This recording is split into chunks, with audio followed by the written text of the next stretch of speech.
At dahil simula na po ngayon ang selebrasyon ng 50th anniversary ng People's Television Network, nag-imbita po kami ng mga taong naging bahagi po ng growth, ng tagumpay ng PTV.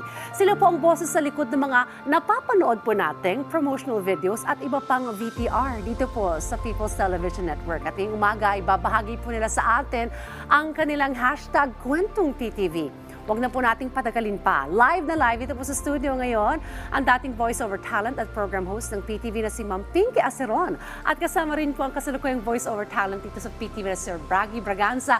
Good morning, and it's an honor for me na kasama po namin kayo ngayon. Good morning, Diane. Good morning, Braggy.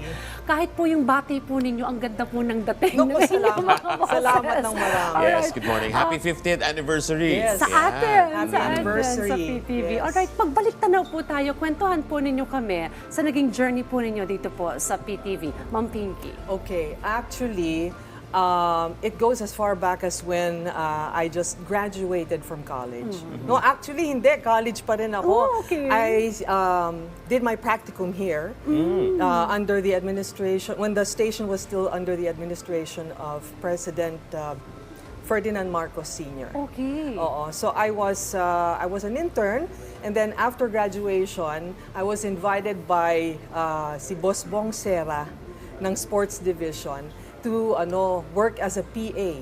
Okay. Oo, Dito we kayo were doing the rounds of yung palarong pambansa, tsaka yung Gintong Alay ba yun, yung kay Michael Keon, no? We would cover yung mga sports activities, no?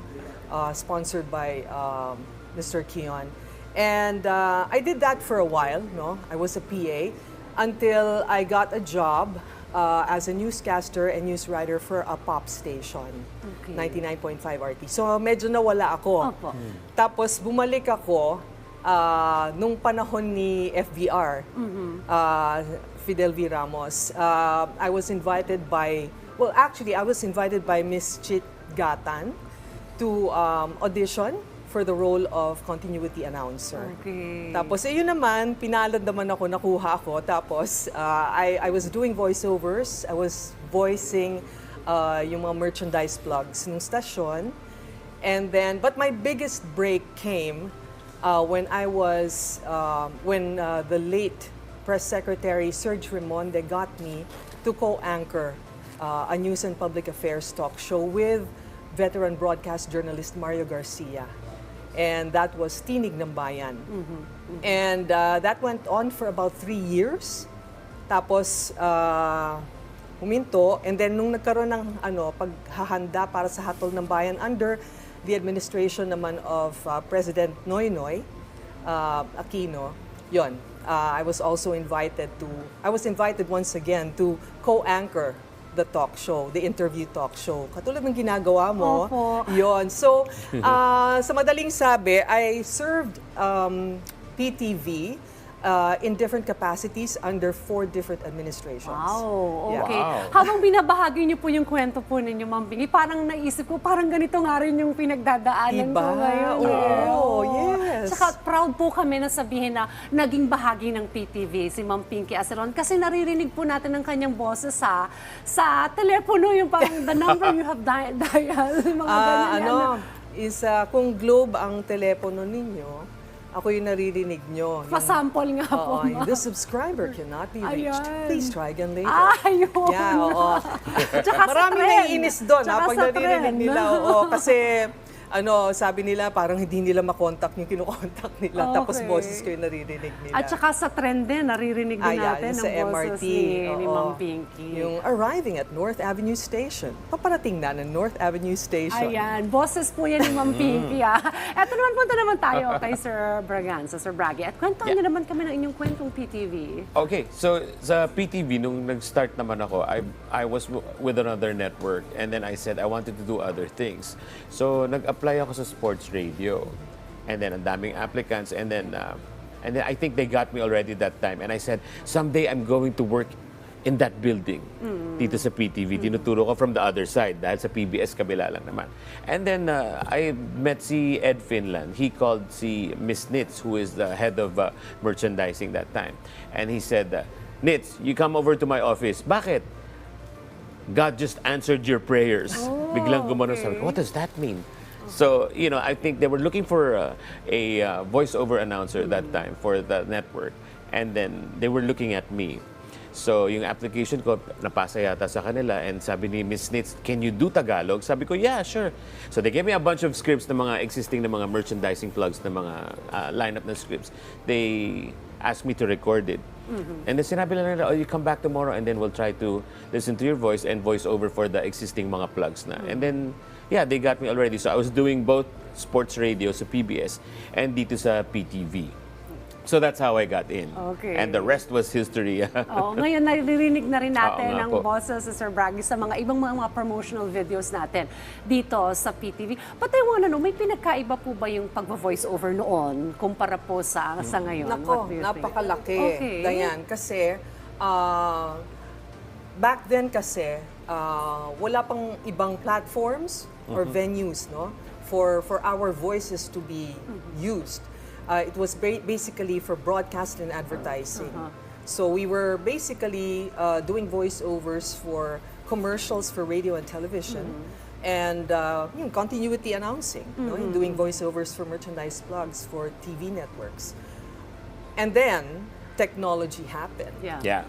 Diba? So, nagkaroon ng iba't ibang platforms, and of course, nagkaroon ng, technology to make all of that possible. Yeah. Actually, I would have to say that the pandemic sort of did that. So, it's one good thing that the pandemic brought about, no? Yung we learned to adapt to the situation. So, and of course, since meron ng mga technology to our disposal, we can do just about anything everywhere, anywhere we are. Kunyari, kasi before the pandemic, we were so used to going to the studios to Yeah. record, and we had technicians to record our voices and edit the voice files. Nung nangyari yung pandemya, Sa bahay pwede oo, na. napilitan kaming mag-work from home. Kasi kung hindi, wala. Gutom ang aabutin mo. And of course, that was, at that point, no, there was so much competition already. The voiceover industry was already thriving, and there have become more venues for voice talents to practice their craft. It's not just for commercials, it's not just for AVPs, for documentaries. Now you have gaming. Voiceovers for games. Yeah. And then, and of course, yung mga dubbers, the usual, no? Yung mga for teleseries. And you also have, nandyan pa rin yung mga voice actors, of course, no? For the dramas and the teleseries. And marami akong mga former students sa UP na nag-voiceovers, or they act as dubbers now for movies that are featured on Netflix na may Filipino dubbing, no? Filipino subtitles. Ganon. So, in other words, a lot has happened, no? Since nung panahon namin. Old school. Okay. Ayan, I just aged myself. A lot has happened since then because of technology. There have become more platforms, and of course, because of the pandemic, we've had to learn to adapt to the situation. Yun. Well, in a way, it's a good thing. Yan na nga, sabi nyo nga, isang magandang naidulot nitong pandemyang ito. That's right. Pero I wanna know, ano po yung hindi ninyong malilimutan na karanasan dito sa PTV? Let's start with you, Sir Braggy. Nako, karanasan, alright. So, mga hindi ko malilimutan, I guess siguro, flashback muna to, way back. Yung dati, yung mga nagsastart ako sa PTV, very tight yung mga paggawa ng mga script. No? They really want me to be here on time. So may mga time na wala akong car noon, walang grab, walang taxi, walang jeep available. It's so traffic, ang hirap sumakay, bagyo, nagbabaha sa Kamyas, going here, Kalayaan to PTV, Mindanao. Ang hirap makarating, tawag ng tawag yung mga kasama natin sa merch. Sir, kailangan na po i-VO yan. Papunta na ako. Sir, tinatanong, nasaan ako kayo? Paparating na ako, pero actually hindi pa ako nakakasakay. Okay. Doon nakasakay na ako. Sir, we understand na bagyo po ngayon, ang hirap sumakay at walang masakyan. bukas na lang po natin gawin. Okay. Pero parating na ako. So dadating pa rin ako and then we would still do the voiceover, sunod-sunod na yung mga script. And then fast forward, like sinabi ni Miss Pinky, during the pandemic, nag-iba yung trend na we used to come here and then that time, nagbuo ako ng sarili kong recording studio na sa house. So anytime they would deliver the script, medyo bigay nila ng gabi, ng noontime or what, pwede nang ma-voiceover. And it was very quick because of the technology nga naman. Send mo lang sa email and then check nila if you missed some words, if you pronounced it right or wrong, and then pwede mo na i-revise, may revision, and then you can send it right away. So, very tight din ng mga, ang daming scripts pumasok yung mga about the pandemic, mga basta't sama-sama, kaya natin to, yung mga ganun na mga plugs. And it aired all over the TV stations in Metro Manila that was produced by PTV and Malacanang combined yata. So, very massive din yung paggawa namin ng mga scripts na even though walang pasok and nagkaroon ng lockdown, but yung pag-produce natin ng scripts for PTV and the government, tuloy-tuloy ang paggawa and masipag yung mga tao na kasama natin sa merchandising. Okay. We made it all happen. Yeah. Okay. I want to get your wisdom, bilang kayo po ay talagang, kumbaga, mga batikan na rin sa industriyang ito. Nako. Ano po yung maa-advise po ninyo sa mga young journalists probably, mga young voice-over talent na nasa industriya rin pong ito? Bilang kayo po ay matagal na rin po sa industriyang ito. Ma'am Pinky.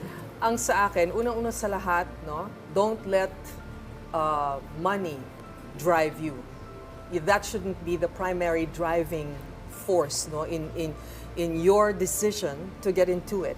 Kasi it'll come eventually, but Right. you have to start somewhere. You have to start from scratch. You have to start from square one. So kami ni Braggy, we've been through a lot, and we. Of course, our work may look glamorous, but it's a lot of hard work. Yes. Oo, tsaka kailangan talaga matyaga ka, and you have to learn to do other things other than, voicing a script. Right now, you have to also learn how to edit your own voice file. Kasi ngayon, sanay na rin ang mga kliyente na ini-email na lang sa kanila yung mga voice files. So, kailangan marunong kang gumawa niyan. All around ka na, Yeah. Napilitan ako talagang pag-aralan yan. Kasi kasi syempre marami ding competition na mas bata. Correct. So you just have to, learn the ropes and be as competitive as you possibly can. And of course, learn to take rejection graciously. Kasi hindi pala palagi makukuha ninyo o mababag ninyo ang project. You will get rejected at some point. And when that happens, don't feel bad. Because it's not about you. It's not about you siguro nagkataon lang na hindi yung boses mo ang hinahanap ng kliyente. Diba? But eventually, there will be a project that is definitely meant for you. Yeah. So, basta just persevere. Yeah. And of course, learn to take rejection graciously and don't let that discourage you, because there will always be. It's a long journey, and it's a continuous learning process, and there will always be opportunities for you to shine. Maganda ang mga naibahagi ni Ma'am Pinky. Sir Braggy, ano naman pong may bahagi? Parang ang dami ko na-absorb doon sa sinabi ni Miss Pinky. Thank you very much, which gives me an insight on how to give my example. Okay, so mga nag-voice over, na-experience ko din yun na may script na dumating. And then I said na, I'm gonna get this. Bagay ito sa voice ko. And then sabi niya, Sir, dalawa po yung pinagpipilian. Kayo tsaka itong tao na to. Nung pinadala nila yung voice file niya sa akin, narinig ko, he sounds so old. But he also matches the script. Nagkakaroon ng image, ng identity and all that, yung brand. Pero sabi ko, parang ba't siya kinuha? Sabi nila wala silang budget. Mas mura ako doon, mas bata ako. Okay. Mas may edad siya, mas matanda yung voice. And I assume that his TF is higher. So I said that, okay, baka nag-match lang talaga. It's not my voice, it's his. And then whatever the TF is, let's just accept kung mababa or mataas. Well, we can work on the budget, anyhow. So anyway, yung bottom line dito, doon sa mga gustong pumasok dito sa career, it's not an easy craft. They think that hosting, voiceover, and all this and that is an easy thing. Boses lang daw. But you know, you have to learn new things. Iba-iba yung mga delivery, iba-iba yung modulation, iba-iba yung style. So I think, you know, what I can say is that it's a never-ending learning process. Absolutely. So you need to adapt to different kinds of scripts, different kind of approach and style, and then para matuwa naman yung mga nagpo-produce, yung mga humihingi ng mga talento natin para ma-promote yung mga brand nila and other things that they need to do in terms of having us as voiceover ng kanilang ano. So relax lang tayo and yeah, we should learn some more and adapt to new things katulad ng mga pag-voiceover, sabi ni Miss Pinky, meron na ngayon mga anime, voice talent, meron mga hosting and all this and that. So ang dami-dami. So we can learn all of these things one by one and you can find yourself siguro being able to see yourself doing that particular thing. Kunyari, journalism ka. You can be good at journalism. You can do voiceover and or hosting and newscasting. Ang dami pwedeng gawin, but you can always find the perfect one for you. Minsan hindi mo pwede gawin lahat. If I may just add Yeah, sure. to what Braggy said. Ang mga kliyente kasi, they choose to work with people who don't give them a hard time. Yeah. Yung Oo. hindi Easy to mahirap work with. kausapin pagdating sa presyo, Mm. pagdating sa deadline, pagdating sa pag-deliver ng quality work. So, pag kunyari, let's say, pumasa ka dun sa lahat ng yon, you will be first on their minds. Right. Top of mind ka sa mga Correct. kliyente. Correct. Kasi I remember a client telling me that she loves working with me because I make her job easier daw. And that's, Nice. di ba, that's music to your Yeah. ears, di ba? Oh, Parang, okay. oo, nakakataba ng puso. At saka, ibig sabihin, di ba, maganda ang reputasyon mo sa industriya. Kasi yun nga, you're very professional and at the same time, madali kang katrabaho. Okay. Yes. Eto, before we let you go, of course, gusto namin ng sample sa mga, sample, kumbaga, oh. binoise over nyo dito sa PTV. Alright, Sir Braggy. Sample. Okay, so siguro for Rise and Shine Pilipinas. Sige.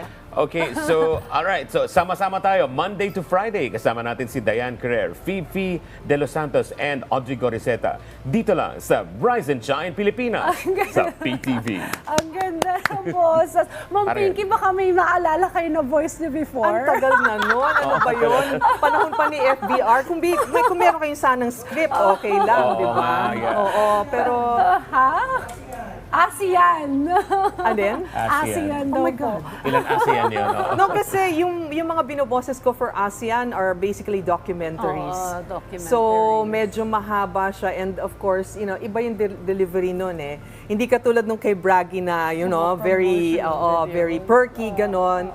So ako kasi, ang niche ko kasi is yung mga documentaries, corporate videos, ganyan. Because of the quality of my voice. Yeah. Well, happy 50 years po sa Happy atin 50 dito sa years. Happy PTV. anniversary and more power to PTV. More power, yeah. Yes. Salamat po sa inyong pagbisita dito sa amin sa Rise and Shine Pilipinas at kami po ay na-inspire sa inyo pong #kwentong PTV. Again, salamat po Ma'am Pinky, Sir Braggy. Thank you very much. Thank you po sa inyo.